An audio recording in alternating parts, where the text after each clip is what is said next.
Mr. Keating. Yes, I'm good, Jim. Okay, great. Mr. Okay, Keating, welcome. Can you do a quick mic check? How's this? 1, 2, 3, 4, 5. Great, thank 6, 7, you. 8, 9, And 10. then Ms. Escobar, can you do a quick mic check?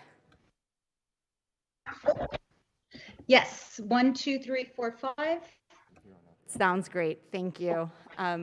We'll be signing off at this point, thanks. okay. Okay, with that, the subcommittee will come to order. I'd like to welcome the members who are joining today's hearing remotely.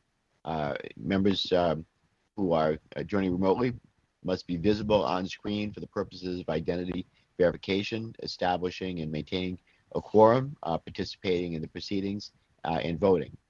Those members must continue to use the software's platform video function while in attendance, unless they experience connectivity issues or other technical problems that render them unable to participate on camera.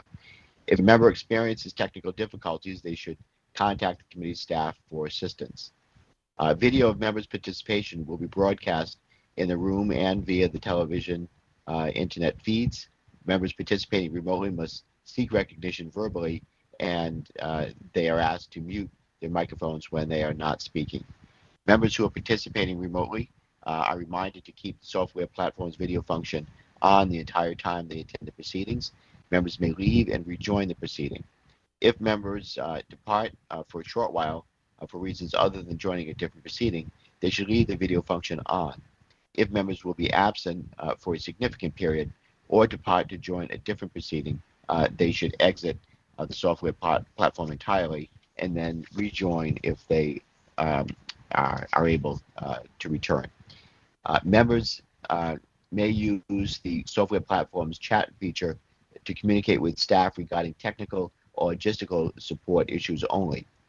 Finally, I've designated a committee staff member to, if necessary, mute unrecognized members' microphones to cancel any inadvertent background noise that may disrupt the proceeding. So with that, we'll get going with the formal part of the hearing. And with that, I'll give my opening statement. So good morning, everyone. I'm pleased to welcome everyone to the first hearing of our newly established subcommittee on cyber, innovative technologies and information systems. And I'm proud to be chairing this committee alongside with my good friend and distinguished colleague, Ranking Member Lee Stefanik, and I look forward to our continued record of bipartisan collaboration.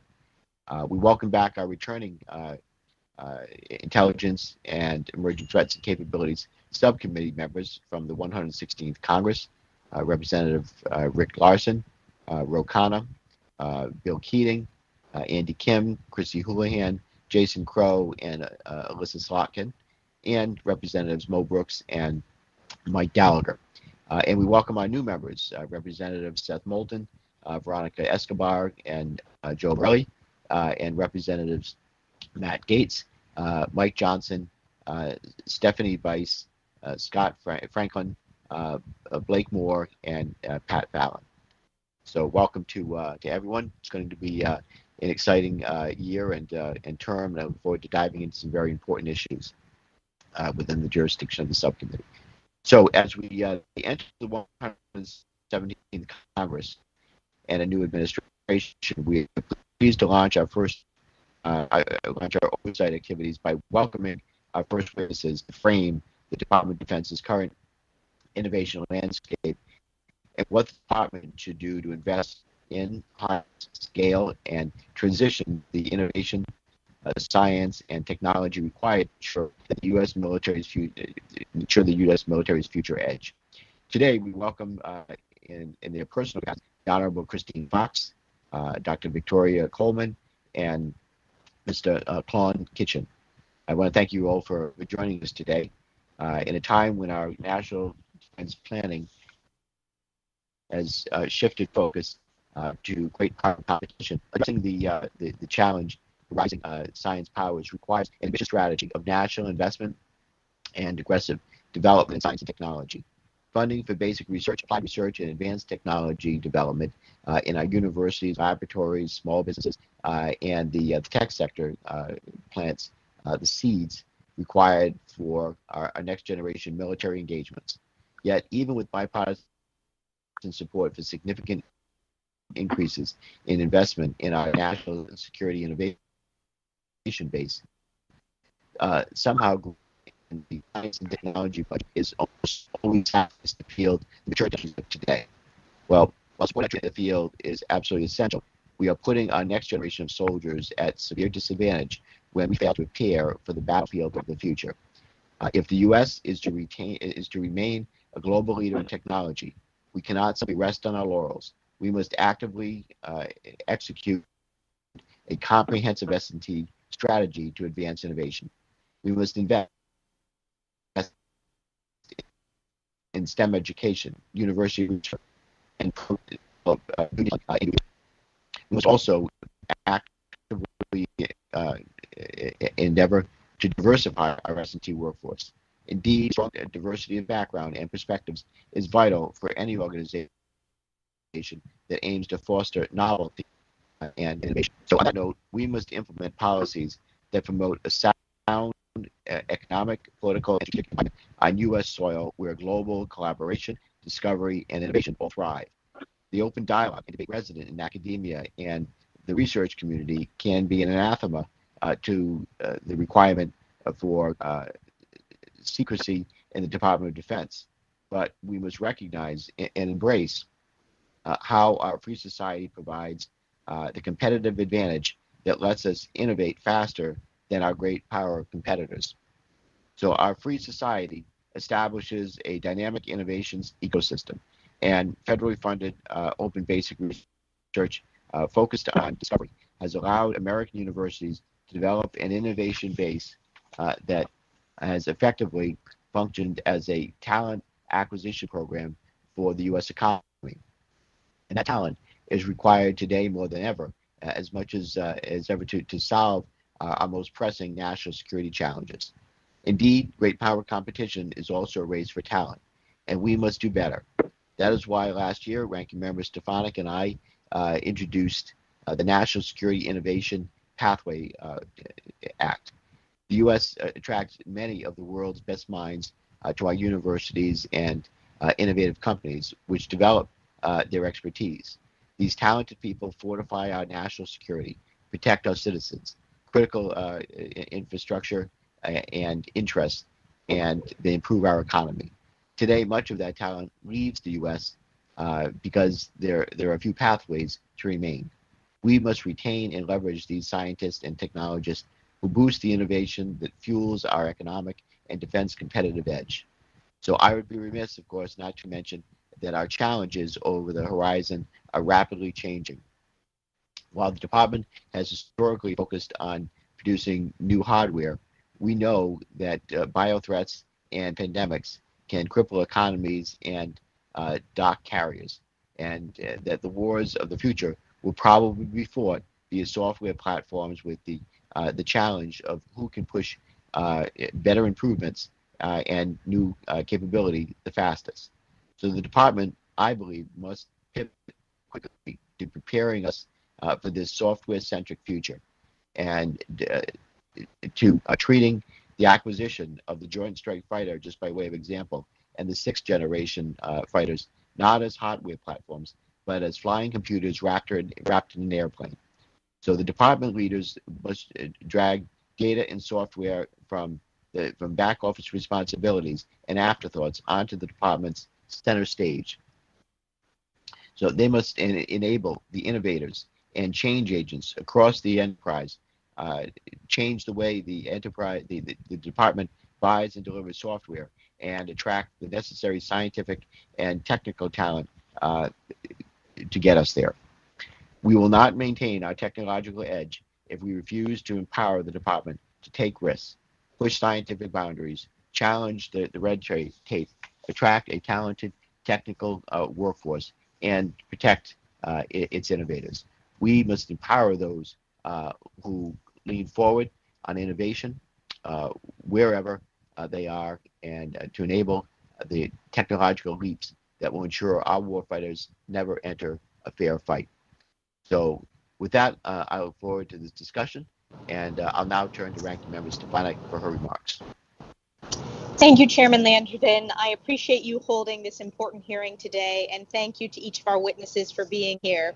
As the chairman noted, this is the subcommittee's inaugural hearing, and the topic could not be more important. We have a vital mission here on this subcommittee that, in many ways, will shape the future of the Department of Defense and how battles are fought and won. One of those missions we have is encouraging innovation within the defense enterprise. Too often, legacy programs and platforms are prioritized past their usefulness and consume resources for new technologies that will help protect the United States from future threats instead of those from the past. There are many reasons for this issue, from the department's culture to congressional influence. However, we cannot afford to lose our quantitative or our qualitative edge over our near-peer adversaries, especially China, because of bureaucratic inertia or simply red tape. While we struggle to quickly accomplish our innovation goals, the CCP leverages all of its resources through its military-civilian fusion to rush new technologies to the PLA and upend the current global balance of power. Make no mistake, we are in a competition to innovate, and the side that innovates most effectively and efficiently will hold the strategic advantage that the U.S. has held since the end of World War II. To maintain a decisive edge over China, the Department of Defense must be willing to take bolder risks, develop new programs, and invest in new technologies. Congress, for its part, must encourage and support these actions.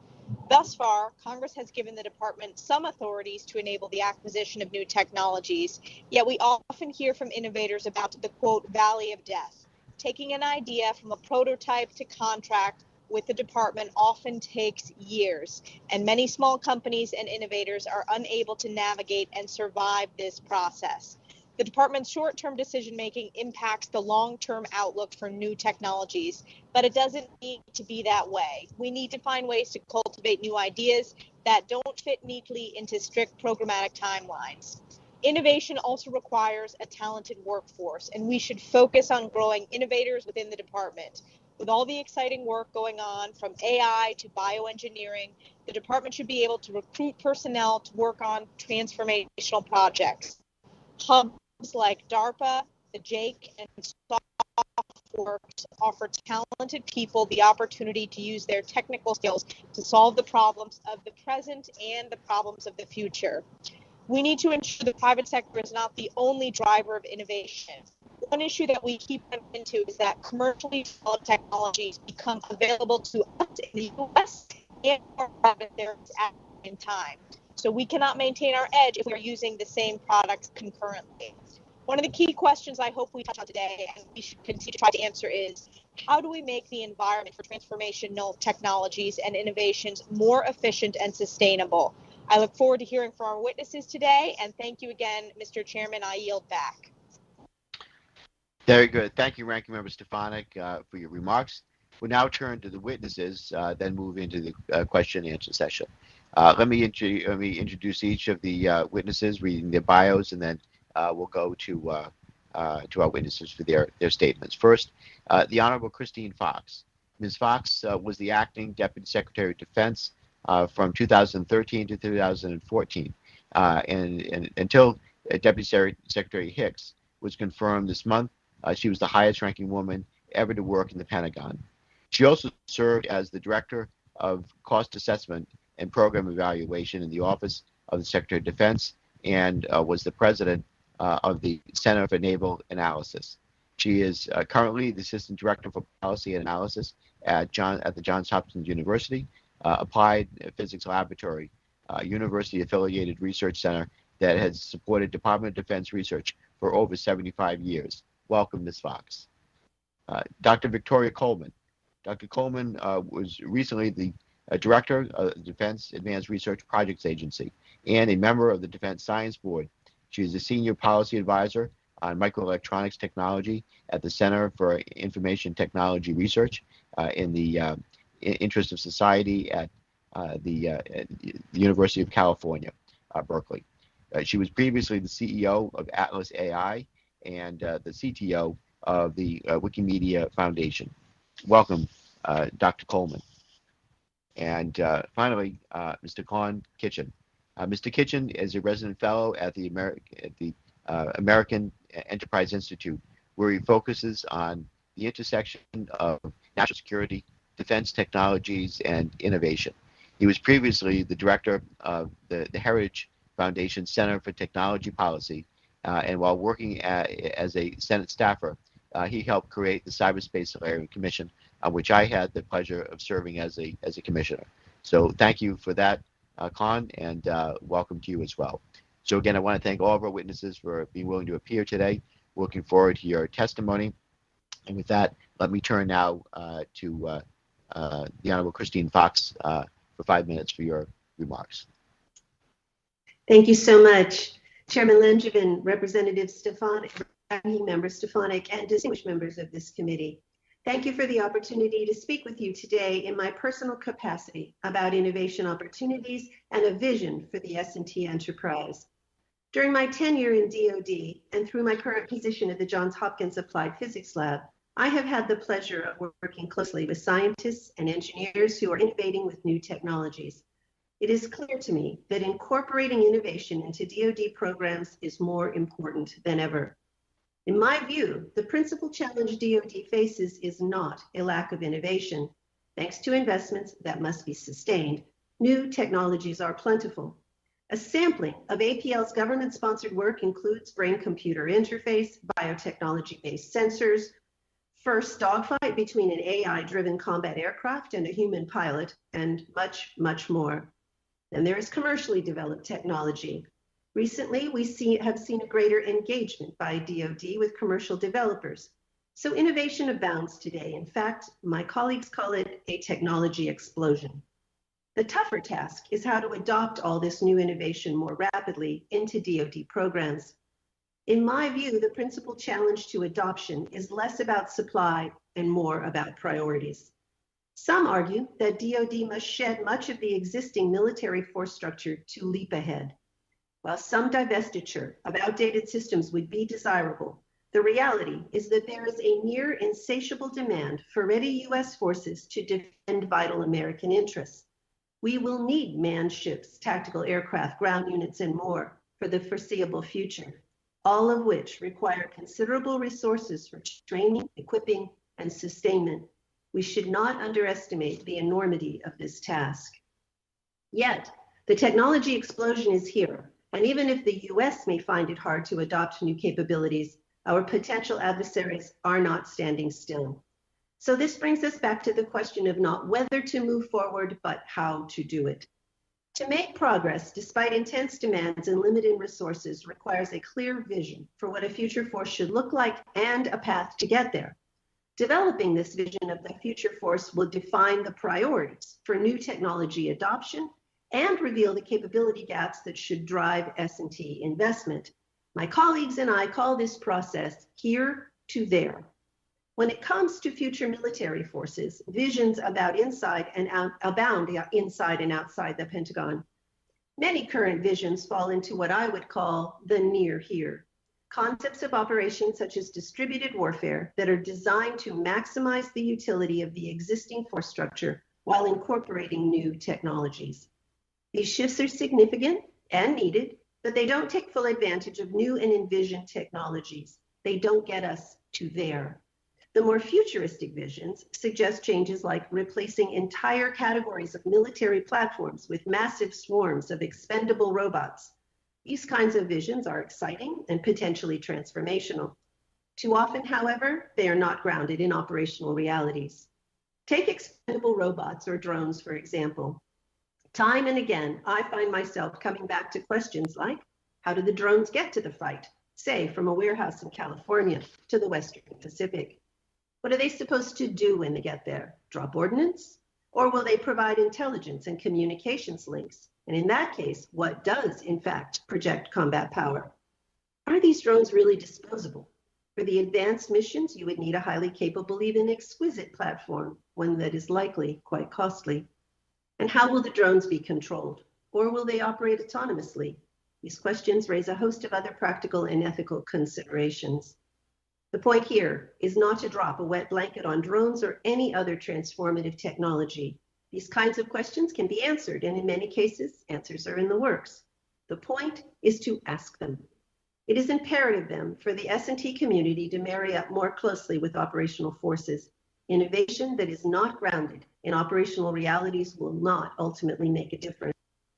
Likewise, new concepts of operation developed without an understanding of new technologies will fail to make revolutionary change, the kind of change America needs to sustain our military preeminence.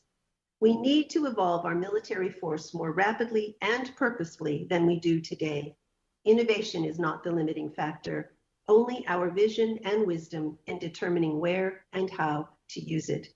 Thank you again, and I look forward to your questions.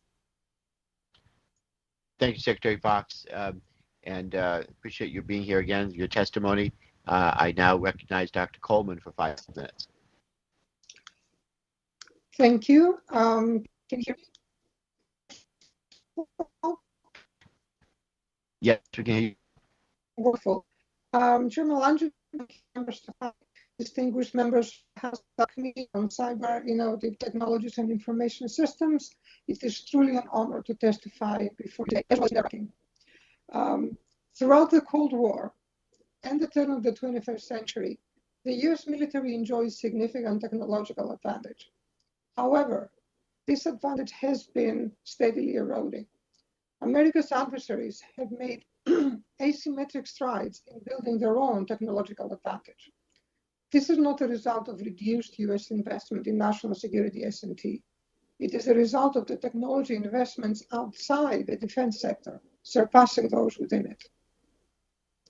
The fruit of this commercial innovation are equally available to U.S. competitors and adversaries, but the DoD struggles with accessing technology and talent outside the defense perimeter.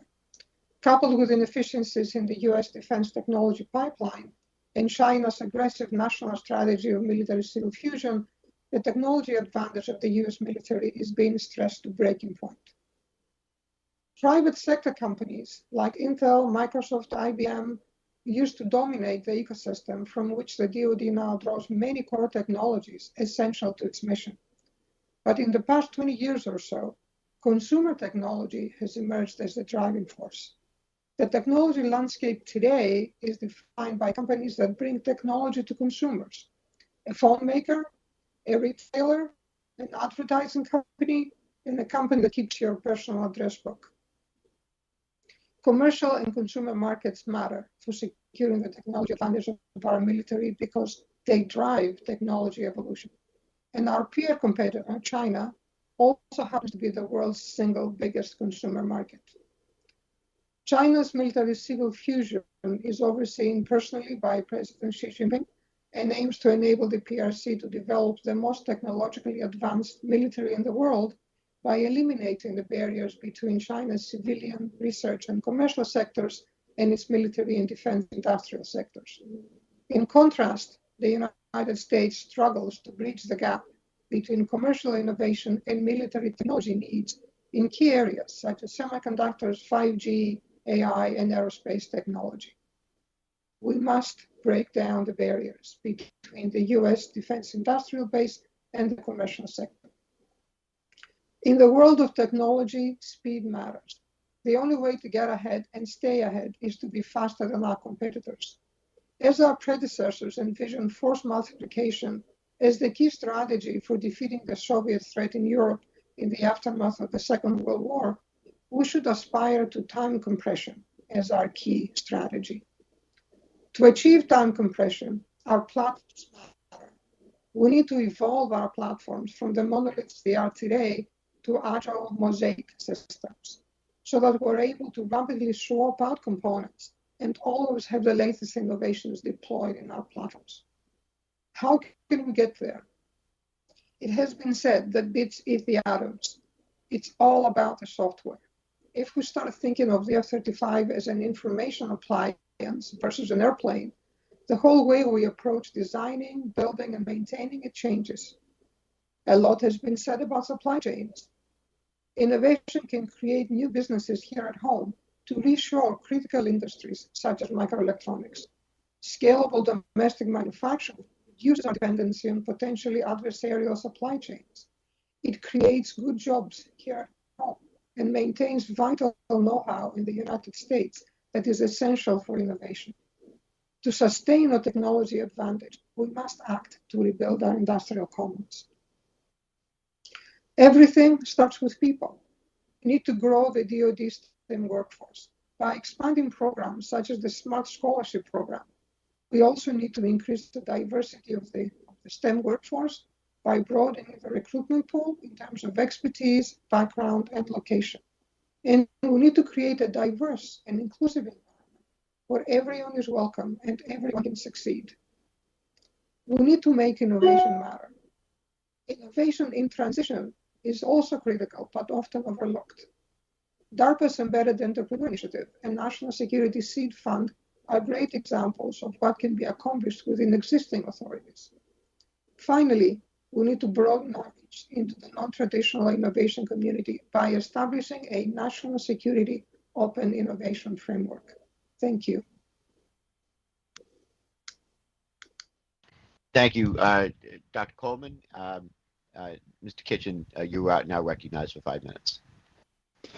Good afternoon, Chairman Langman, Ranking Member Stefanik, and members of the subcommittee. Thank you for this opportunity to testify. Our technology and innovation industries remain the envy of the world and the foundation of our national prosperity and security. These advantages, however, are not foreordained, and they must continually be secured. And it's in light of this that I would like to make 2 points. First, we must understand how and why the technology sector of our economy is growing in influence and importance within national security decision-making. The technologies that will determine the United States' ability to secure its people and interest are overwhelmingly being developed for commercial purposes in the private sector. This leaves the national defense more dependent on the private sector perhaps than ever before, precisely as China, who blends its public and private sectors in a strategy of military-civil fusion, is emerging as a true peer competitor and rival economically, technologically, and militarily. With this in mind, it follows that new partnerships between the government and industry are essential. And this leads to my second point. We must have a more agile and secure technology acquisition system, but there are serious challenges to realizing this system. The National Defense Industrial Association, or NDIA, gives the U.S. defense industrial base a barely passing C grade and says it's getting worse. Specifically, in a report last year, the NDIA noted that scores for 3 dimensions, production inputs, industrial security, and supply chain, all fell below a passing grade of 70 out of 100 points, with industrial security bottoming out with an F at just 63 points. The U.S. cannot settle for an industrial base with a passing grade, and we certainly cannot accept a failure in industrial security. We have to do better. Our current defense contractors are essential for key capabilities, especially marquee platforms, but they are not typically the source of bleeding edge developments in artificial intelligence, advanced robotics, or quantum computing. These are overwhelmingly developed by companies who do not regularly work with the Department of Defense and who are not currently trying to solve defense challenges. Now, this is not due to a lack of patriotism. It's the result of poor incentives and bureaucratic hurdles. And we can clear the way with 3 changes. First, we need to recognize and employ new incentives. The current system does not prioritize the best available technology. Instead, it favors cost accounting, regulatory compliance, and administrative ease. Budgets are programmed years in advance with little ability for companies to realize profits in current fiscal years. And perhaps most significantly, research and development are often spread across many small contracts instead of investing deeply in key or in promising capabilities. Put simply, technology companies don't need government investment. They need government contracts, and they need to know that these contracts can then be scaled into real programs of record. We must also get rid of regulatory burdens that dissuade or block these new partners. These burdens are all well documented, and I'll not itemize them all here. Suffice to say this: we need to work with companies who have more engineers and coders than lawyers and contract officers. Finally, the U.S. should prioritize the security of our domestic technological and manufacturing capabilities. Don't forget, It was industrial security that was the lowest scoring dimension on the NDIA report. This is not a call for economic protectionism. It's a call for common sense security. In a world where securing nations means securing networks and supply chains, it is unavoidably true that the loyalties and the security practices of those creating and building our defense innovations matter. In the final analysis, American policymakers and citizens should be encouraged, but also feel a sense of urgency. Our technology and innovation industries are creative, capable, and patriotic. But if the United States is going to secure its people and its interests going forward, we must do better in leveraging and securing this new defense industrial base. Thank you, and I look forward to your questions. Thank you, Mr. Kitchen. I want to thank all of our witnesses for their exceptional testimony today. Your insights have been very helpful. We're now going to go to the question and answer session, recognizing members for 5 minutes. I'll be with questions and then turn to Ranking Member Stefanik. If I could, Ms. Fox and also Dr. Coleman, Congress's goal for the breakup of the Undersecretary of Defense for Acquisition, Technology, and Logistics was to create an Undersecretary for Research and Engineering that would be the department's science and technology visionary, the one with the time and ability to look past the horizon into the future. Do you think that we are achieving this goal, and if not, why not? Thank you, Mr. Chairman. I think that the emphasis on S&T that has been brought about by the separation of AT&L into the two components is good. But I think that there is a challenge in that it perhaps has exacerbated the key problem that many of us have talked about this morning, which is adoption of technology. I think that you need to have them hand in hand. We need to figure out how to get the new technologies into the programs. And I worry that the separation has instituted some barriers to that. Not that it's easy, nor has it ever been easy, but by having two peer leaders with different responsibilities have to find a way to work together to accelerate adoption can exacerbate one of our biggest challenges, and that does concern me. So if I were to echo my friend, Honorable Fox, Christine Fox, on this, you know, as already has been said, innovation has to be executable by the entire enterprise. It's not good if we can do it at the beginning, but not the end of the process. And unfortunately, I think the split has created almost a fracture in this continuum of innovation. While the focus on the front end, on the S&T, I think has been very welcome, and we see that, for example, in the various modernization priorities that the Undersecretary for R&E has put forward these past 4 years. That has created a singularity of focus. At the same time, also, we see inability of the pipeline further down the line to absorb these things. I'm a big believer in learning from organizational structures. No organizational structure is ever perfect. I think with the benefit now of almost 4 years of working in this structure, it's probably time that we should review, evaluate, and see how we should go forward, whether we should tweak aspects of it.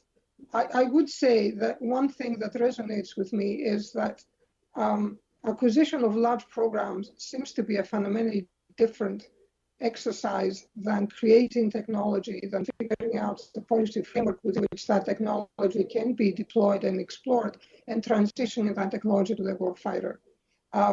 So there may be a halfway house, if you like, where acquisition of large programs stays with the services. They know what they need to train, equip.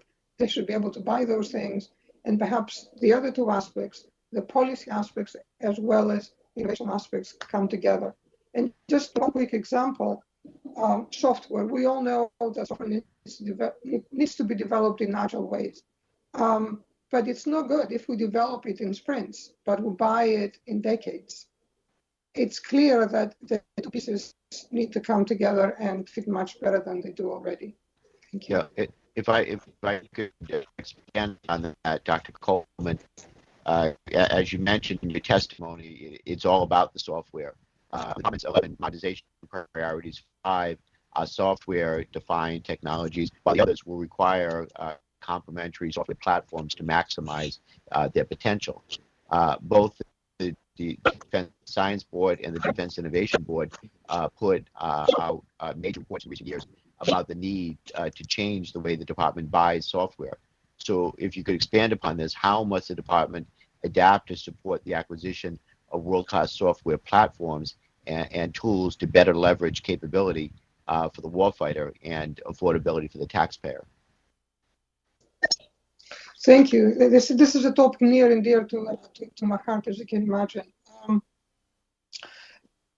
We need to adopt really the best known methods from the private sector, where we develop software step by step. The reason why agile development is so successful is because we've given up on this notion that at the start of a large, can imagine what we want the software to do.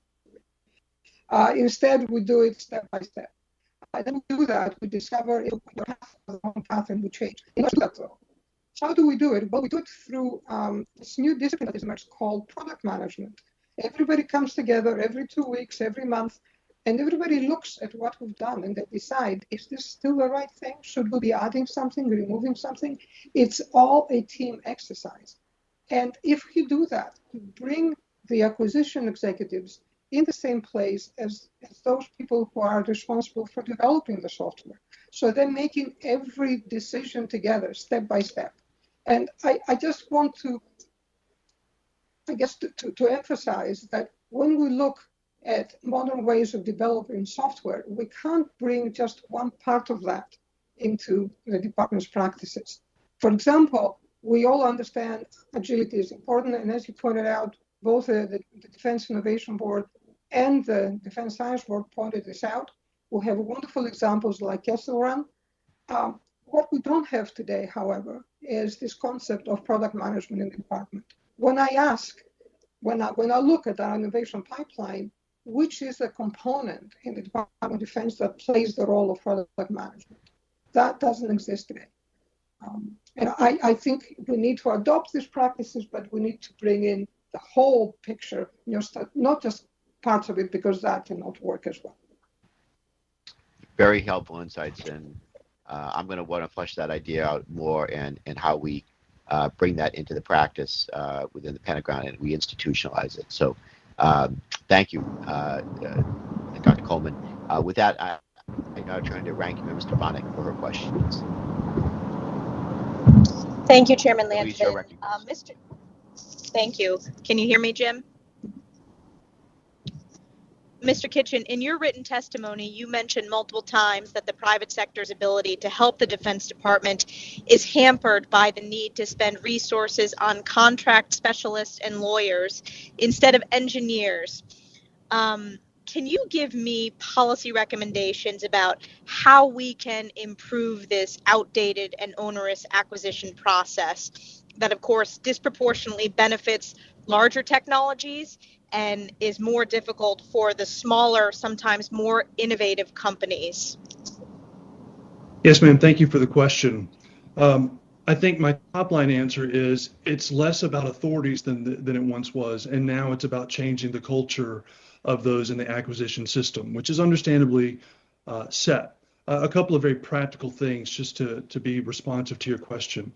Always leverage private sector and use commercially available off-the-shelf technology whenever possible.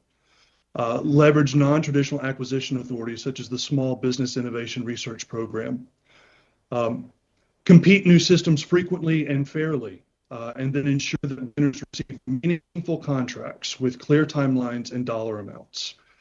As has been already discussed about software is critical and increasingly a center of focus. Well, recognizing that and showing the type of progress that we're discussing here today would mean allocating large sums to software-specific contracts, and perhaps even designating software companies as the primes and hardware companies as subordinates when appropriate. And then finally, the Pentagon is going to have to reconsider its one-size-fits-all approach to software and data rights when engaging private sector companies whose intellectual property and the way that they do business is bound up in the software itself and the data and insights that that software then produces. The current approach is simply unsustainable and waves off a number of the key companies that we want to be attracting. Thank you very much. I'll yield back, Jim, to get to others. Thank you very much. Next, Mr. Crow is recognized for 5 minutes. Thank you, Mr. Chairman. I wanted to start with Mr. Kitchen, because you mentioned in your remarks the issue of industrial security, which has been of interest of mine for quite a while, because you can't fill a bucket if we have holes in that bucket. We can make all sorts of investments and promote the innovative technologies, in particular small and medium-sized businesses, as my colleague Ms. Stefanik just mentioned, which is a lot of where the innovation is happening. But those companies are also the most vulnerable as well, because they oftentimes don't have the same cyber protections and defenses. So wondering what you think, starting with you and getting the thoughts of the others as well, what would be the biggest thing we could do through like SBI, our programs, or the Small Business Administration to help bolster some of those fences around those smaller, more innovative companies? Yes, sir. So the fundamental truth that we're discussing is the fact, as I mentioned in my testimony, that securing nations means securing networks and supply chains. The first thing we have to recognize is that that is an inescapable reality for the foreseeable future. That is going to define how we think about securing innovation and technology. Relatedly, I think it's also important that the federal government recognize that it is now a stakeholder on this issue and not the stakeholder on this issue. And what I mean by that is, you're right. Smaller companies up and down the supply chain do not have the requisite level of security in the supply chain that is required. But I think an honest assessment of what's recently happened in the SolarWinds hack demonstrates that neither does the government. And in fact, it was the private sector who identified this hack and then shared that information with the government, despite our efforts of indications and warning and similar capabilities. And so the reality is that if we're going to be securing the supply chain, this is going to take a level of integration and collaboration between the public and private sector that is perhaps unprecedented. And to put an even finer point on it, I do not believe that there is a category in which we are able to secure our people and our interest absent a deep integration of the public and private sector at the level of strategy and policy on this issue. Thank you, Mr. Kitchen. Perhaps I could. Ms. Fox, could I actually go to you next? Sorry, because I wanted to pick up on that last point that Mr. Kitchen just mentioned, that collaboration, which really seems key here right now. And Ms. Fox, since you were formerly in the DoD, you're acutely aware of the challenges of actually breaking down those silos. What would be the best way to actually achieve greater integration between the DoD and those smaller companies? Yes, thank you for the question. I think that this is a vital point, and it's all related to what we've been talking about already this morning. I think we need to recognize that we need to more rapidly be able to upgrade, innovate, and make our systems much more modern, much more rapidly. Software has been mentioned many times. It's obviously key. That's going to require a different approach to our big programs. We're going to have to start from the beginning to plan them to be modular, so that they can rapidly upgrade. Then we're going to have to create an environment that these small companies that have these innovations can plug in to these upgrades so they can provide these new capabilities. I love the phrase of a JSF as a wrapper of software. I think that's going to be true for ships and ground vehicles, many of our large systems in the future. That means we have to plan from the beginning to have a collaborative relationship with these small companies.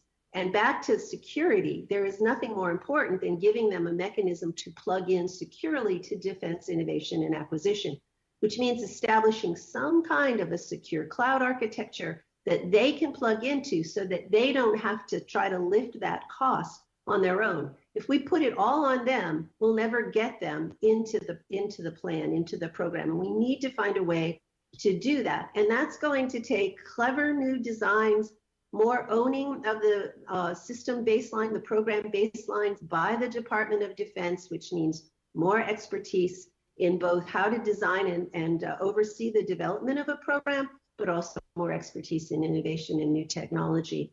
So it's a lift, but I think it's possible if we all just kind of work for it. Thank you. And Ms. Coleman? Very, very briefly, I agree with my colleagues. One thing that we normally don't think about when we think about security in the small businesses is who has access to their technology. So when I think about security, I also think about technology protection. And starting with creating technology protection programs for each one of these little companies, the first thing that you come across is that there's predatory capital, venture capital out there that in many ways co-ops these technologies, even before the department knew that they existed. So in some ways, we lose, right out of the gate. So making sure, for example, that we have capital that is not predatory, that is available, and it's not foreign, that is available to the small businesses, I think is going to be fundamental to our success. Thank you. Chairman, I yield back. Thank you, Mr. Crow. Before I go to Mr. Brooks, if I could just remind all members that under the committee rules, when you're on for the hearing, your video has to be visible at all times. You can, if you're going to be stepping away for a minute, you can just leave it going. If you're going to be leaving for extended period of time, or if you're going to be jumping on another hearing, you should exit the platform completely. But while you're on the platform, the video has to be on at all times. With that, we'll go to Mr. Brooks for 5 minutes. Thank you, Mr. Chairman. Ms. Fox and Dr. Coleman, both of you allude in your written testimonies that overcoming the so-called valley of death remains a significant challenge for the Department of Defense. For those watching this hearing unfamiliar with the term, it refers to the reality that many promising science and technology research projects ultimately fail to be delivered to warfighters because they are never transitioned into acquisition programs once the technology has been successfully demonstrated. During my tenure in Congress, I have seen the incredible work done by private industry and by scientists within the Department of Defense, like those at the United States Army Combat Capabilities Development Command Aviation and Missile Center, formerly known as the U.S. Army Aviation Missile Research Development and Engineering Center, or AMRDEC. Unfortunately, although our science and technology enterprise consistently produces astonishing innovations in basic research, applied research, and advanced technology development, translating those innovations into programs of record that result in weapon systems being fielded has proven to be difficult. I'm impressed by the work being done by the services to overcome this, especially by the Army's Rapid Capabilities and Critical Technologies Office with respect to hypersonic weapons and directed energy, but more needs to be done. Can each of you offer concrete examples of current Department of Defense efforts to successfully bridge the valley of death and how those can be emulated across the Department of Defense? Well, thank you for the question. I'm not sure that I have an exemplary current example to offer you. I do have, however, a lot of examples of activities that are aimed to try to solve this problem. I think you have a lot of work, as you pointed out, in the Army, but also in the Air Force and the Navy to do more rapid prototyping and to try to learn from the rapid prototyping and then select the technology and move it across. I think, though, that it fails when we actually try to go across that valley of death. We have lots of prototypes, but what we need are sustainable programs. And getting to sustainable programs means that we have to cross over. But you don't want the innovation to die once it becomes a big program. And that's the problem. Once it's in a big program, it starts to get locked up in the system that produces something sustainable and important, but not necessarily easily innovated and upgraded. So what do? Well, I think, again, you go back to the very beginning and we try to design for this from the start.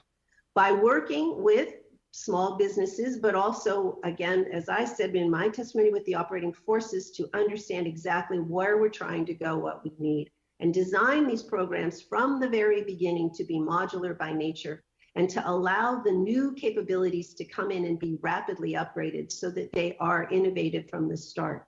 There are a few small examples of this from our history, but nothing that I can at least point to right now. Perhaps my colleagues have a current example. So if I may offer one, at DARPA, the agency is working on hypersonics, and it's working actually in very close collaboration with the Air Force. DARPA is building out the air breathing category of hypersonic systems, which hopefully successful, will be transitioned straight into the Arrow program in the Air Force. So it does happen, but I would agree with all of all the previous statements that it doesn't happen nearly as often as it should. But one of the things that I want to highlight is that this is not a problem that is specific to the Department of Defense. Working in a research lab for many years, for example, at Intel, we had lots and lots of innovative ideas that we had been able to build out in the lab. Not many of them made it into a product. There's a long road to be traveled between an innovation and actually building something that somebody can use. And I think, again, we can learn a great deal from looking at the private sector to see how they do this, how they get the gears of innovation and the gears of production to come together in a way that maximizes the transfer of ideas. I think the private sector has built out expertise in this over many years that I think we can leverage in the department. Thank you, Mr. Chairman. I yield back the balance of my time. Thank you, Mr. Brooks. Ms. Slotkin is now recognized for 5 minutes. Great. Thanks for being here and for doing this. I think what you're hearing from us, we're sort of both sides of the aisle, frankly, asking different versions of the same question, which is we've all heard testimony in the last Congress, we've read the books, we've read the papers, we've heard from the experts that technology is not being incorporated fast enough and we're losing that edge to China. And so I guess I'm just going to push a little bit on my friend Christine Fox, who is the witness who has lived this from the inside. If you were named, in Kath Hicks' position and Deputy Secretary of Defense again right now, and you had to figure out what you were going to do in the next 2 weeks to try and address this problem specifically, either from programs within the Defense Department or coming back to Congress and saying, I don't have the flexibility I need from you all. Here are the 3 things I need. What are the concrete things that Kath or that the Deputy Secretary Hicks should be doing right now, and how can we help from Congress? Thank you. It's very nice to see you, Congressman Slotkin. So yes, of course, as always, you ask the very hard questions, don't you? So 2 weeks, huh? Well, I think in 2 weeks, I would go through the services and the acquisition community inside the department, and I would handpick a very small number of people who have great experience. I would combine them with some people from industry, commercial partners, but also from our UARC and FFRDC culture that understand how to actually develop these technologies and get them into government programs. And I would give them the task of figuring out how to start designing these programs from the beginning to be upgradable, rapidly upgradable, so that we don't get these systems that stay sort of stuck, if you will, in time for a very long time, able to accept the software. And then I would task them to identify any systems that are at the very beginning that we could start to apply this to right now.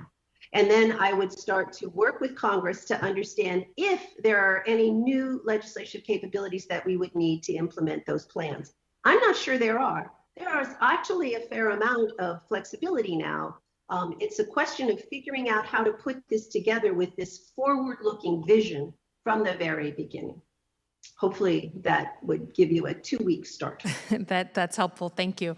I'll yield back my time. I just will say, Mr. Chairman and Leader Stefanik, I think it would be useful if we got together with the new leadership at the Pentagon and offered our help if there's anything we can do from a congressional perspective to ease some of the restraints that might be on them at the Pentagon to moving quicker and incorporating. I don't know that there is, but certainly we could do our part to try and ease that through our mantle here on the committee. And I yield back.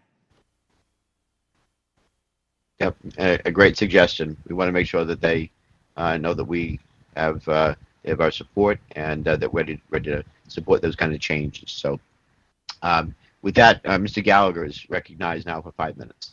Thank you, Mr. Chairman. Mr. Kitchen, you're familiar with the Bloomberg reports about Supermicro and the potential CCP compromises of its supply chain, correct? I am, sir, yes.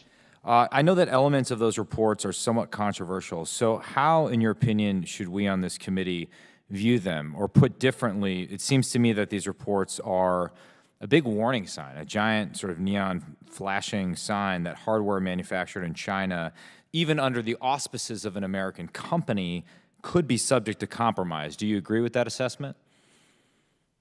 Absolutely. And should the Department of Defense, or really any entity whose product stores or transmits information that is sensitive in nature, be sourcing electronic components of its supply chain from China? If they choose to do so, they're assuming a significantly higher level of risk, and that level of risk seems to be escalating. So I guess if we zoom out, I mean, what do you think are some of the lessons of this Supermicro story, and how would you sort of encourage the committee to view it? So thank you, sir. As you said, there are some missing pieces in the Bloomberg reporting, but it gained the traction that it did precisely because the threat is real. So whether the specific instances described are correct or not, the threat of supply chain interdiction and the use of software and hardware to then gain access to critical systems is absolutely the case. It's the thing that individuals in the information security environment know is out there, and it's particularly, the Bloomberg article highlights hardware, but I think things like SolarWinds and other recent activity demonstrate that it's actually software that is the most critical issue. Hardware certainly is important and cannot be ignored, but hardware is the kind of thing where you can identify changes in manufacturing and physical changes and things like that. But when it comes to software, a major platform is going to have millions of lines of code, and keeping a regular assessment and awareness of any changes going on in that code is a Herculean effort. And so the bottom line answer to your question is supply chain security is a critical factor that we're only really beginning to acknowledge, let alone address. I thank you for that. I'd also like to draw attention to a recent report that seems to indicate that Oracle has been marketing its products to Chinese security services, including, remarkably, authorities in Xinjiang and the PLA. I guess to put a fine point on this, Mr. Kitchen, in your opinion, should any American defense contractors be pursuing business with the Chinese government, let alone the Chinese military? So I have no special insight into Oracle's activities in China. I will say, however, that any company offering data and analytics services to the Chinese Communist Party and its regime of oppression deserves to be publicly shamed and should be thoroughly reviewed before receiving any contracts with the U.S. government. Companies that provide these services are enabling human oppression at scale and with a type of ruthless efficiency. And I frankly don't trust anyone who prioritizes those kinds of profits over human dignity. Thank you for your candor, and I yield back the balance of my time. Thank you, Mr. Gallagher. Chair now recognizes Ms. Escobar for 5 minutes. Thank you, Mr. Chairman, and thank you, Ranking Member, and many thanks to our witnesses. This has been a really great hearing, an important one for us to begin our work with. I found many of the comments and the statements in your testimony really fascinating, but one of the ones that I most appreciate is Mr. Kitchen's statement that we need more engineers and coders than we need lawyers. And no offense to any lawyers in the room, but I represent a district that has a university that is creating lots of these engineers and coders, and with a special focus on additive manufacturing and 3D printing, an area that I think is completely underutilized by the DoD. And so I'd like to hear from our witnesses what their thoughts are on linking up, where we could do a better job of linking up with universities and that talent in those engineering departments. And Mr. Kitchens, maybe you can go first. I suspect my fellow witnesses will have deeper insight into that. I'll simply say that, as I mentioned previously, that deep connection between the private and public sectors on how to go forward absolutely includes private sector research and universities. It's often discussed, but not often in detail, the critical gap in terms of our national needs for engineering expertise and other relevant technological expertise and what we're producing domestically. And our ability to attract and retain global talent is going to be critical. And often that pipeline flows through the university systems. I agree. Ms. Fox and Ms. Coleman, would love your thoughts. Thank you. Thank you for that question. I think university research is key, and I completely agree with what my colleague Mr. Kitchen has just said. We don't have enough great minds in this country able to meet all of these fabulous technology innovation opportunities and challenges for that matter. The more that we can work with universities, the more that we can tap the expertise and encourage more and more U.S. investment in STEM education to build more and more of this capability and capacity, the better. But we do definitely, from the DoD perspective, there needs to be a strong partnership with academic research at the very beginning of what we've been talking about this morning, leading to this innovation. Thank you. Ms. Coleman. Thank you. So I don't even know where to start. I live here in Silicon Valley, right next door to Stanford. I work at Berkeley. These universities are creating entire industries, entire communities. I think building strong links between the defense mission and both the research that is done at these schools, as well as the graduates, the workforce that we produce, is absolutely essential. I don't think, honestly, that we pay enough attention to this. I don't think we pay enough attention to it, even from an investment perspective. I mentioned briefly the STEM program that the department has been running for some years. It supports maybe 3,000 students a year, PhD students a year. We should be doing 10 times as that.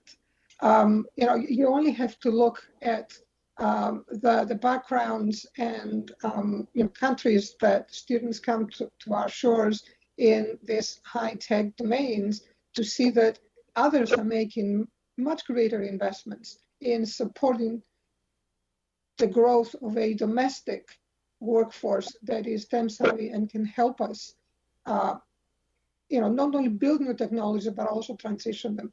And it goes really hand in hand with this notion of rebuilding supply chains here at home.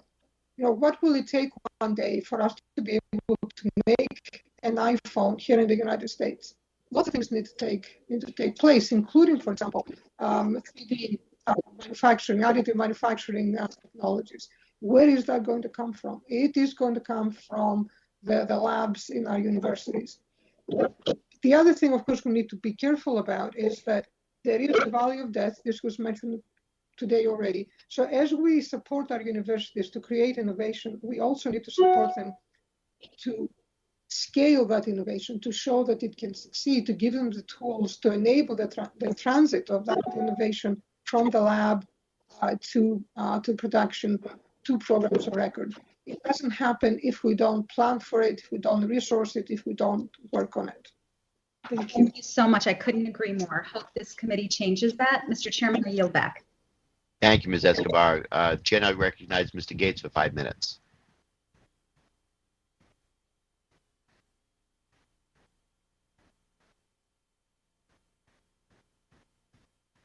Mr. Gates still there? Sure, there we go. Oh, thanks for unmuting me, Mr. Chairman, and grateful to be on the subcommittee with you and the ranking member. I'm an admirer of both of yours. I had questions for Dr. Coleman, but Mr. Kitchen's response to Mr. Gallagher's question was so sweeping and inspirational. I have a bit of a follow-up. Mr. Gallagher was asking you about Oracle, but I have to ask if those same statements you had about it being, essentially unpatriotic for these U.S. companies to be supporting this regime. Have you followed the collaboration that Google is doing in China, and does that trouble you to the same degree? Thank you, Congressman. In my answer to Congressman Gallagher, I mentioned that I had no special insight into Oracle, but that I would reiterate that any company who provides material support to the CCP is enabling human oppression at scale. And so I would say any company who's materially doing that would stand under the same condemnation. The only Have thing you followed Google? Have you followed Google's collaborations in China? So far as I understand, number one, I don't represent Google or anyone else. I'll simply say that what I understand Google to be doing in China exists primarily in terms of research. I know that they have an artificial intelligence research center there. I believe part of the controversy that they've ensued over the last several years is because they were considering going back into business there, which I don't understand them to be currently. So Microsoft similarly has one of those AI collaboration and innovation centers, just like Google does in China. Does that give you concern for the resiliency of those companies? Because one of the overall themes of all the opening statements today was that we are relying increasingly on the commercial enterprises within America to fuel innovation, but if they're driving that innovation in part from centers in China, should that give us some concern? I think companies who are doing a large portion of their innovation and R&D in China obviously are assuming a high level of risk. I believe that level of risk is reaching a point to where the United States government now has to consider the implications of that as they think about how they're going to work with any company.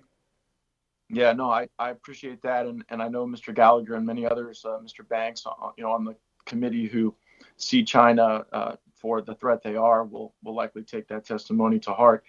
Dr. Coleman, your opening statement struck me because it seemed that what you were saying is that when the greatest minds in America at our greatest companies were working with the military, we had the greatest technological edge on the world. But increasingly today, the greatest minds in America are working on likes and clicks and video views and consumer activity, and that has coincided with an erosion of the technical edge that we have on the world. At the same time, Mr. Kitchen is telling us that these very companies that are driving the likes and the type of commercial activity are now creating innovation centers in China. Have I understood your testimony correctly? Because it seems to me that is a far broader problem for the country. I completely agree with you, sir. I am and remain concerned about both overt and not so overt activity by the CCP in many of the high-tech areas that are of interest to us, both commercially as well as in terms of national security. One thing that my colleague Klon here is very familiar with is the co-opting that often takes place. If you're going to do business in China, there are certain preconditions for admission to that market, and that is artificially constraining growth and markets for our companies. It is a conundrum, especially in companies that require very, very significant capital in order to operate. If you take the semiconductor business, for example, they need to have access to those markets in order for them to create enough profit to continue doing the R&D that is needed to develop high-end products. I think we need as a nation to find a solution to this, to stop this predatory practices by China so that our companies can deliver their products in those markets without at the same time co-opting their technology. I will also take the opportunity of your comment to speak about my great concern around digital authoritarianism and the export of it by the Chinese government. They are masters at blocking sites. They are masters at filtering what information arrives at what person. They are masters at flooding the network with misinformation, and they're also masters at co-opting social media. It is a significant concern. I don't believe it's a concern that we in the national security S&T community have addressed so far, and it's something that I would dearly like us to spend a lot more time and thinking on so that we can figure ways of countering it. Thank you, sir. Thank you. I believe it was former President Clinton who said saying that the Chinese could control the internet would be like saying that they could nail Jell-O to the wall. So it appears based on your testimony, they figured out how to do that. I appreciate the chair's indulgence and I yield back. Thank you, Mr. Gates. Ms. Houlihan is now recognized for 5 minutes. Thank you, Mr. Chair, and thank you to all of you all for joining us today. I have a question for Dr. Coleman that has to do with some of the comments you were talking about the importance of expanding the STEM workforce and the Smart Scholarship Program. And you did, kind of go into some depth about that, but I'm still trying to figure out how do we actually do what you're asking us to do. One of the recommendations of a recent study was that we create sort of a STEM academy, an equivalent of the Air Force Academy, Naval Academy, for people with degrees rather in STEM and STEAM. Is that something that you're talking about? Can you give me some concrete ideas of how we can increase the pipeline of STEM talent in this country? Thank you. I'd love to. First and foremost, I think increasing the financial support that we offer to domestic students. People, frankly, that down the line could actually obtain a security clearance so that we could bring them in to the department in the roles that we so critically need to have filled. It is, doing a PhD in a high-end institution, and, I should know my son graduated just before Christmas with a PhD. It is very significant commitment, both financial and time commitment. So two things need to happen. One is that money needs to be available. And why is it that we're only sponsoring 3,000 students a year? I don't have the numbers for China, but I can guarantee you'll be in the hundreds of thousands as opposed to 3,000. The other piece to that, though, is once somebody has made the investment and the choice to go and spend 5 years getting a PhD in a topic, they will have an expectation to get a good job here at home. Today, for many of these technologies, microelectronics and semiconductors, which is something that I've worked on for quite a while, those good jobs today are in Taiwan. They are not here domestically. So there is a vicious cycle. People will not go into these disciplines because they can't get good jobs here at home. So as well as growing the STEM workforce, at the same time, as I was saying earlier, we need to start an effort to rebuild our industrial commons. And we can do so. We can do so, by bringing back, businesses or products that somehow we thought was okay to outsource. Well, it's not okay to outsource them because eventually you lose the know-how that is needed in order to innovate because people, students, families will not choose to go and study these topics that are essential if you're going to innovate, say, in semiconductors. So it all comes in a big circle. Thank you. I have only a couple more minutes in my time. Another thing that we didn't really touch on yet in this conversation is how we can integrate our friendly international partners and allies into all of these conversations. Mr. Kitchen, you're nodding your head. Is there some kind of conversation that we should pull in all of those allies of ours across the globe as well into this? Yes, ma'am. I couldn't agree more. The United States simply, it just can't, it's not a turnkey thing where we turn on, an entire ecosystem of innovation that covers every emerging technology.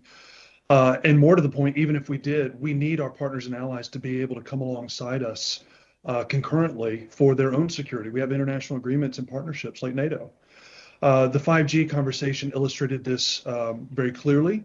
and our response to 5G now within our group of partners and allies, particularly in Europe, I think is also illustrating the way forward. So as we have prevailed upon our friends in the United Kingdom, in Germany, I hope, in France, I hope, and I hope in the broader European Union, we're going to see both the need and I think the reality of deeper, more sustained cooperation where we are mutually encouraging and supporting one another's technological development, not only to include and facilitate interoperability, but our own individual and corporate security. Thanks. And with the last half minute or so, several of you have made a comment which kind of says effectively, well, there really isn't anything standing in our way of creating, these awesome pipelines of technology and talent legislatively. We just need to culturally change. Is that fair? Like at least two of you all have said that during this discussion, and I've been struck by it. Is that something that I should be taking away from this conversation, or did I mishear? You didn't mishear me. I do think that we need to constantly be looking for obstacles in our way. So I would never assert there's nothing, but there's been a lot of positive change. And I do think we need different approaches, different conversations. Those are cultural in large part. There are lots of important reasons we should recognize that the culture makes it difficult. They're doing important things now, but we also have to change. And I'm afraid I've run out of time and I have to yield back, and I appreciate your time. Thank you, Ms. Houlihan. I should recognize the vice chair of the subcommittee. Thank you for your line of questions. Ms. Bice is now recognized for 5 minutes. Thank you, Mr. Chairman, and thank you to the witnesses for being here today. This is such an important topic that we are discussing because the conflicts of tomorrow will truly be won or lost by the investments that we make today. Dr. Coleman, you mentioned earlier the role of venture capital in this space. What approach do you think Congress should take to protect predatory venture capital firms from overtaking these smaller firms who may be working on classified programs that they may not be able to fully divulge or disclose? Thank you. I love that question. Thank you so much for asking it. As the CEO of a tiny startup that raised capital for my company, I experienced that very personally. One of the things that we did right was the passing of FIRMA, the rejigging of CFIUS to also include investment within the purview. And this has worked really well here now. Entire companies, venture companies that used to pump Chinese money into small startups have gone away. They've chosen to go away, not all of them. The problem is we didn't replace them with good, trusted domestic capital. So we now have a situation where a company that would have access to Chinese money, they no longer have access. What happens to them? I have been worrying about this now for years because I experienced it personally. And luckily for me and my company, we were able to raise a good Series A and move forward. I think that we should be thinking very seriously about reforming SBIR or creating additional programs to make trusted capital available to small businesses. At DARPA, we started pushing a little bit down this path by creating the National Security Seed Fund. So we took a little bit of money away from our SBIR allocation, and we said we will turn this into a seed fund. So first of all, it would be available at any time on any topic, and then the funding that they would take from that could be used to build product, to hire salespeople, to build out the business, pretty much the same way as venture capital is being used. So we do that. It was $35 million. It's a drop in the bucket. I think the only reason why we did it really is to show what is possible within existing authorities. I couldn't put it in even stronger terms. Houston will have a problem. We need to do something to replenish the Chinese capital that left town, and thank God they did. I'm very glad. They should go somewhere else, but we should be doing something to replenish it. Dr. Fox or Mr. Kitchen, do you have any comments on that? So I think that Dr. Coleman, and I'm just, Ms. Fox, I'm sorry, but Dr. Coleman makes a very important point. We need to be very aware of what China is doing and take actions to bolster security, and kicking out the Chinese money for venture capital is a step in that direction. But the most important thing I believe that we can do is invest in ourselves.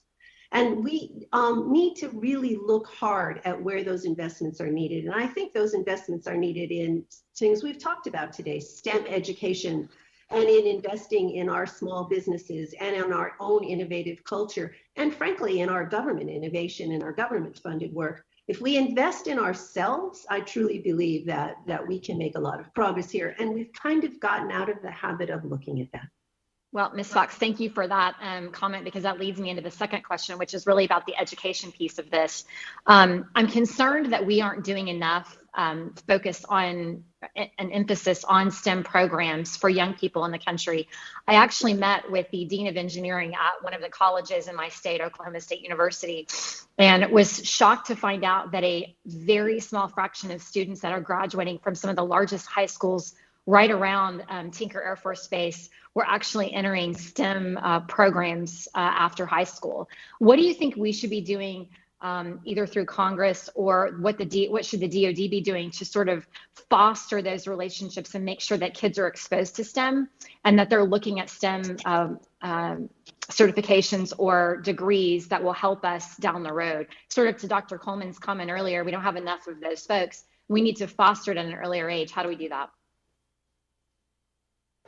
So I can take a stab at that. I believe that there's not a silver bullet here, obviously. I think that this needs to be something that we understand, and there should be incentives put in place for everything, every company, every organization, every government-funded lab, like APL, to be engaged in reaching out to the STEM education community and get kids as early as possible. Just one tour of our lab that I've seen over and over and over has turned young girls around into going into STEM education. It's so rewarding. We have many programs, but we don't have enough. I mean, there's just, again, investing in ourselves, investing explicitly in programs that engage kids early and from all walks of life and at all economic levels.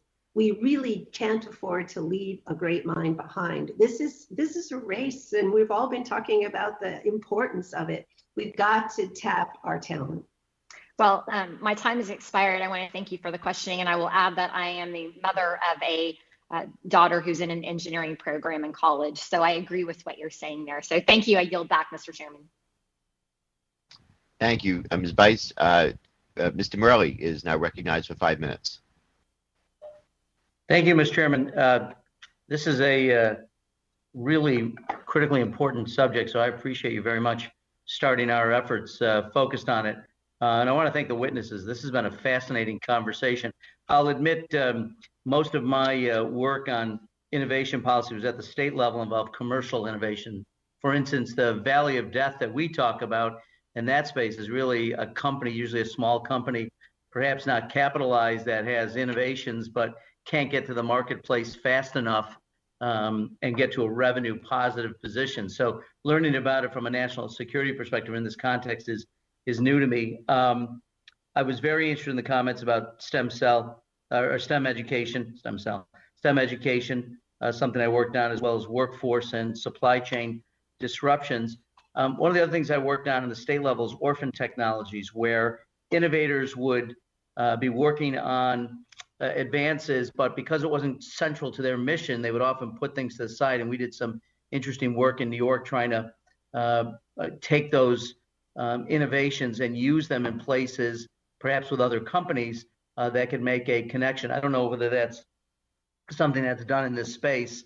But I think for now, as I'm a new member, and clearly I'm just beginning the journey on how all this relates in terms of innovation policy to national security, I think I'm going to submit questions for the record And with that, I again appreciate the witnesses, appreciate the subject very much, and I will yield back the balance of my time.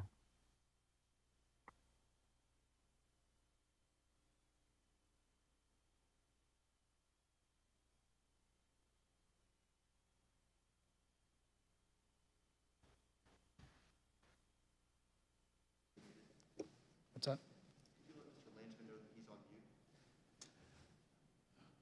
Who's on mute? Mr. Landrum? Okay. Thank you, Mr. Morelli. The chair now recognizes Mr. Franklin for 5 minutes. Thank you, Mr. Chairman.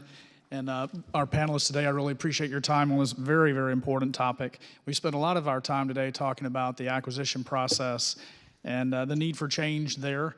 As a former operator, retired Navy pilot, I experienced that on the end of the whip a lot of times, just anecdotally, frustrations I had as an operator with just never being able to seem to get technology that was readily available on the civilian side quickly enough on the military side. As an example, in the early 90s, we were patrolling no-fly zones in Iraq. We were actually having to go to Bass Pro Shops to buy Garmin's to use for GPS, even though it was readily available in the outside, but it wasn't available in any of our aircraft. Then later on, after I retired, started flying on the general aviation side and realized that we had technology in civilian airplanes that anyone could go out and buy that we still didn't have in our most advanced fighters. So we've always had that lag. It's a cultural challenge that we've known has always existed. And to me, I think some of that is we know that the DoD doesn't typically reward risk-taking and innovation. It's a system that kind of gravitates towards inertia, and that tends to be rewarded a lot of times. So I think we do need to make changes there. And then now as a civilian on the outside, working with a lot of companies that entrepreneurs that work in the defense space, the idea, the concept I hear over and over from them is that we have great ideas that we would love to share with DoD, but it's where good ideas go to die, and that they can monetize those, get them to market, and do things more productive in working with the civilian sector. But Ms. Fox, I was very encouraged to hear your commentary about the progress that we've made culturally.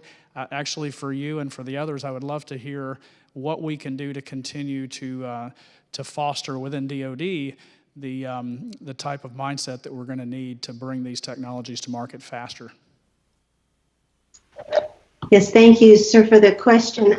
I believe that we have made progress in the recognition that we need to move faster, that innovation is key, the rapid prototyping, the demonstrations. There's so much activity here. What I think we need to now do is to translate the activity into programs that are sustainable but also rapidly upgradable. As you're talking about the frustration of having to go out and buy a GPS, I remember when that happened, it's appalling to think about it. Yet when you recognize that it has to be integrated into a program, it's under a prime contractor, there's rules, it has to be checked out and tested and so forth, you can start to see how that would happen. That's what has to change. We have to plan for that at the very beginning. And so I think that the culture is recognizing the need for change. I think the Hill is recognizing the need for change. The need to take more risk is being recognized. Now what we need to do is figure out how to do that and with purpose. So we need to have priorities. We need to do design from the very beginning. We need to lay out this plan, but we need it not to be a plan that goes for 50 years, but much more rapid term. I think those are steps that need to be taken.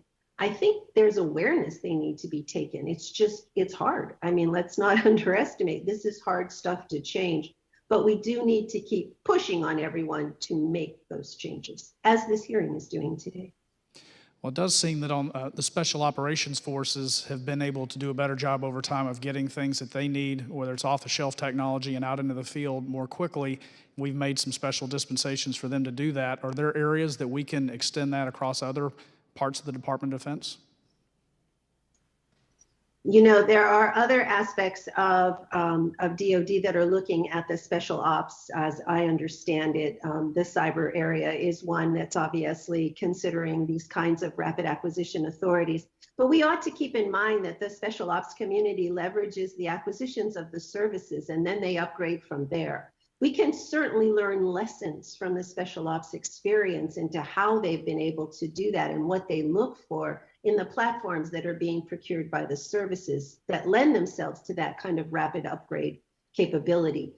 So I think there are lessons to be learned there. I'm a little hesitant to say that we should just use that model for all of our acquisition, because we do need to keep in mind these things have to go out to lots of forces, as you experienced, and be sustainable and be trainable.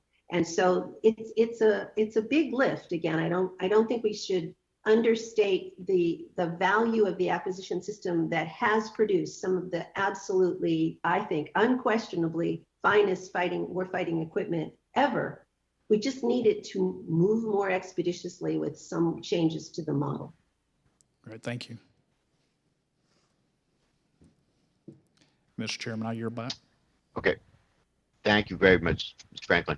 Are there any members that have not been, that are present or online, that have not been recognized for a first question?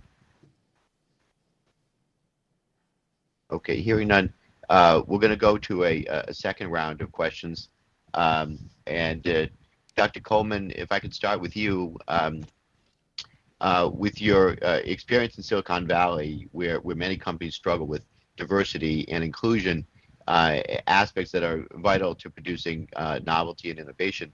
Can you tell us your perspective of how the department is doing in nurturing a diverse S&T workforce, and what must the department do to strengthen its workforce so that it can face the challenges coming over the horizon? Thank you, sir. I appreciate that question, and in many ways, it speaks to my own experience as an individual in the S&T enterprise. I want to reflect a little bit in the situation in my previous agency. At DARPA, we were 85% white, 70% male, 30% female. And we know that companies that have diversity in their ranks are much more likely to have above average profitability. I don't think DARPA or the DoD in general is any exception. How do you change it? I think, first of all, it is extraordinarily difficult. And it's extraordinarily difficult not because people don't want to change it, but because we, culturally, there is this adage, like hires like. We are comfortable with people that look like us, that sound like us, that have done the same things as us. We have to work against that impulse. We have to be very mindful. We have to create pathways, and we have to create metrics that support the change. Otherwise, sir, we will never have changed. I will tell you, in my own personal, life now as a private citizen, what do? I do mentoring. I go out of my way to help people that want to be part of the S&T community for national defense that, for one reason or another, are not able to, and I open up doors. I work with them. Because it's not just about getting them through the door, sir. It's also about giving them the tools that they need in order to succeed once they are inside the organization. Understanding what makes somebody succeed, as well as somebody getting hired, is really important. I have not seen a ton of emphasis on this. I would like to see a great deal more. I do know that it can really pay dividends. At the Wikimedia Foundation, after many years of effort, we go to a place where we really had much more balance. It took a ton of work. It is, it's aspirational, but it's also something that we have to realize we have to work at. It just doesn't happen because we would desire it. It happens because we'll work on it. Thank you. Thank you, Dr. Coleman. Last question I had is Ms. Fox or Dr. Coleman. There's currently a pause in the Defense Federal Advisory Committee Act, FACA, boards, including the Defense Science Board and Defense Innovation Board. During a 6-month review, understanding the importance of these boards, what would your recommendation be for the vision of these two boards going forward? Begin just briefly. Yes, thank you for the opportunity. I think that these advisory boards are potentially very important, and I think they have played important roles in the past. I think that the opportunity to kind of rethink them and stand them up again gives us a chance to refocus the membership on some of the very issues we're talking about this morning. I think that for the Defense Science Board, for example, there are some notable experts that have been on the Defense Science Board that should hopefully have the opportunity to come back. We need experience, but we also need new voices, voices that understand Silicon Valley, voices that understand the challenges of defense acquisition today, voices that understand diversity and STEM education and many of these challenges. And so I would look at this as an opportunity to think about what are the challenges the department is most struggling with, like the ones we are talking about, and how do we tailor the representation to get us the best advice going forward. Thank you. I had the privilege of serving on the Defense Science Board for about 5 years. I have to say that it has been professionally just a remarkable run. These boards are full of brilliant people. Honestly, I would look around and I would think to myself, how come they let me in here? Just incredible individuals. And I know that even in the 5 years I've been associated with them, a great deal of contribution has been made, providing the kind of independent advice, deep expertise that otherwise might not be available to the department, I think is fundamental. I do agree with my colleague that there's nothing that is so good that could not be made better. This is a great opportunity to take stock, to make sure that the goals are right, that the number of members that each board has is sufficient to support the needs that the department has, and also making sure that we have the right composition in terms of all these challenges that we spoke about today. I think it's a unique opportunity to reconstitute them to be even better than they were in the past, and they were pretty good in the past. Very good. Thank you.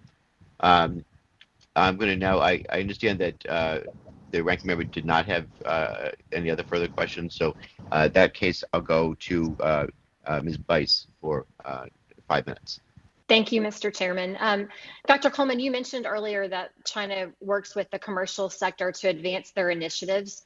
What could we do to remove barriers between DoD and commercial innovation? Thank you. This is what this is the single biggest question, and maybe I can relate some of my own kind of experiences. First of all, these worlds, honestly, the kind of the West Coast world and the East Coast world are very, very separate. It's very rarely the case that there's crosstalk. That has implications.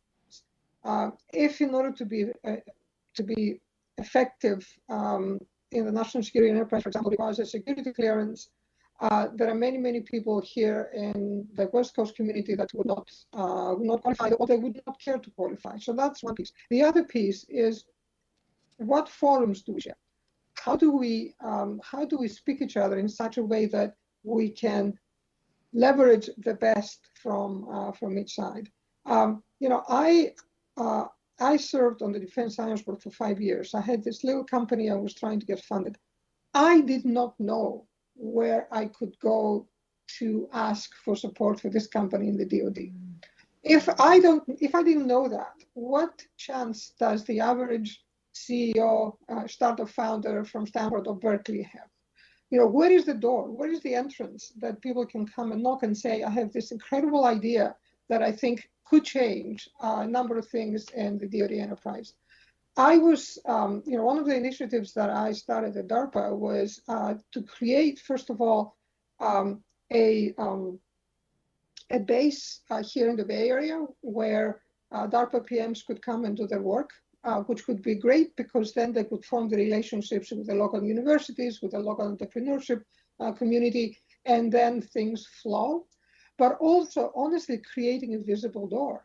Our notion was, and I hope that DARPA will pursue this, was to create a physical point of presence in a high foot traffic area like downtown Palo Alto, maybe in San Francisco, maybe in Berkeley, a little bit like the Apple Store. You can walk in and you can see incredible displays showing you the latest and the greatest and the needs, and you could book an appointment at the Genius Bar to go and talk to somebody from the DoD to say, hey, I've discovered this thing. Is there something that I could do in order to advance this? And if so, who do I talk to? What programs would I have access to? How do we work together? This is Stephanie. Let's not underestimate the value and the importance of physical presence and relationships and networks. It's all about building that that human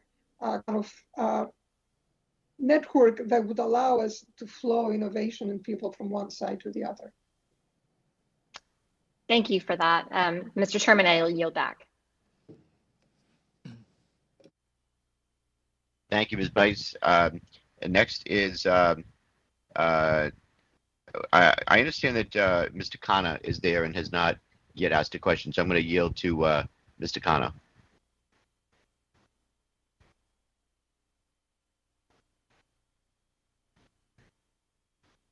Is Mr. Khanna there and unmuted?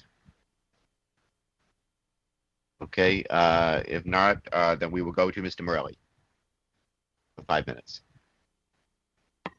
Well, thank you, Mr. Chairman. I passed earlier, but since I'm getting a free shot, I'm going to ask the questions of these witnesses. I was talking earlier about sort of my experience in the commercial world, and there among innovators, it was often hard to get people to collaborate because they were stymied by the need to make their innovations profit-making, so they'd keep things in a proprietary way and sharing information. And I mentioned my work on orphan technologies. At one point, we did something in New York. We went to a number of large companies. Eastman Kodak, for instance, had done some work with light spectrum because that's obviously light and optics and imaging is their specialty, but they had technology that they didn't use. Anyway, another company came along observing that there was a database with this technology in it as part of our orphan technology initiative. They used it, put it into a product that they have, and have been very successful with it. On the national security side, and I apologize, I'm brand new, so this will probably be an ignorant question, but how do you encourage innovation among companies that would perhaps accelerate the development of their work when you still have the need to make sure that you're protecting national security? Obviously, that's the the most important thing. But is that ever a problem, or does this not present itself? And if it is a problem, are there ways that you've thought of that we could resolve it to continue to maintain national security but accelerate the development of promising technologies? And I would ask any of the witnesses. Sir, I'll briefly respond and then I'll defer to my colleagues. The point you raise is real, and it is persistent. It is a persistent challenge, and it's reflected in the government sphere as much as it is in the private sphere. However, I think one of the key points that I would encourage everyone to take away is that that's not one of the decisive problems. We are having a hard time ingesting the technology innovation that we have, and that we're actually being flooded with new technologies, whether they be completely new or even just recombinant innovations. And so the key barrier to entry is our ability to, again, ingest that information. Our private sector does a phenomenal job of building a diverse innovation ecosystem and working together collaboratively when everybody understands that it's in their respective interests. The only other thing I'll say, specific to your question, is that to the degree that we can bolster intellectual property protections in the private sector, we will enable and enliven that type of sharing when people feel safer to do so.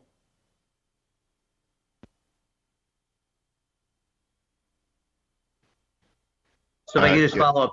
Yeah, I'm sorry, Mr. Chairman. I just wanted to follow up. So in a sense, there's no concern that the integration of different innovations might allow us to essentially to leapfrog in terms of time the development of new technology. That would not be a concern, and that's not something that I should be thinking about in this space. Well, sir, I wouldn't say it's not a concern, and I wouldn't presume to tell you what you should be spending your time on. I'll simply say that as we talk about innovating in the defense space, that is a secondary concern relative to our general difficulty in ingesting innovation that we already have. I'd just be curious in the remaining moment whether Ms. Fox or Ms. Coleman might have any comments on that. I think that just reflecting, I agree with my colleague, but I will also say that the biggest problems that we have as a society, as a department, oftentimes involved by very determined innovators from the private sector. If I could pile to.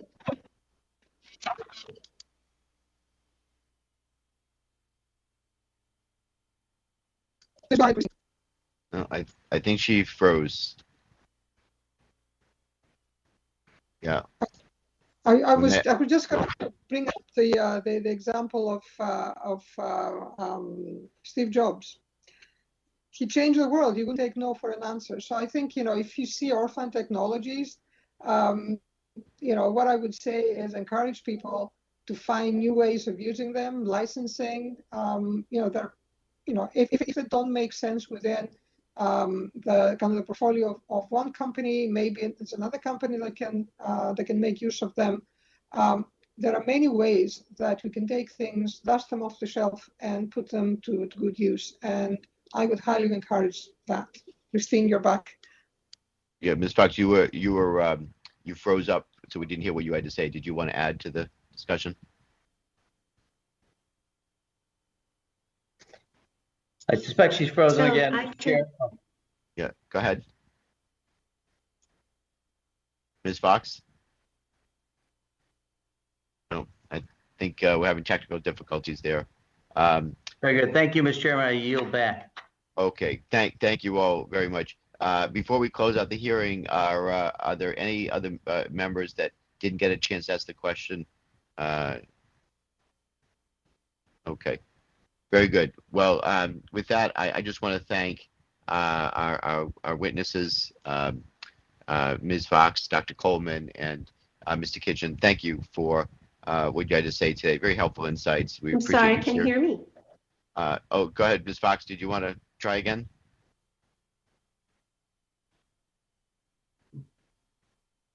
Is that Ms. Fox? Did you have something to add? Okay, somebody was just speaking. I'm not sure who that was. Mr. Chairman, can you hear me? Yes, sorry. Go ahead. Go ahead. Thank you. Yeah. Unfortunately, I think you're having technical difficulties on your end, and it keeps freezing up. Yeah. It keeps freezing up. Do you want to try one more time?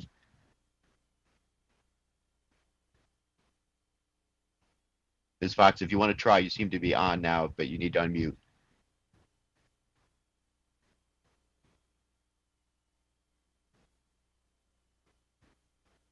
Okay. I think we'll end there. But I want to thank our three witnesses. It's been a very informative hearing. We're going to probably have some follow-up to do, and I know I have a couple of questions that I'd like to submit for the record, and perhaps we could follow up with your input there. But you've given us some things to look at, to work on, and it's been very helpful. So with that, I want to thank our witnesses for their testimony today, and the hearing now stands adjourned.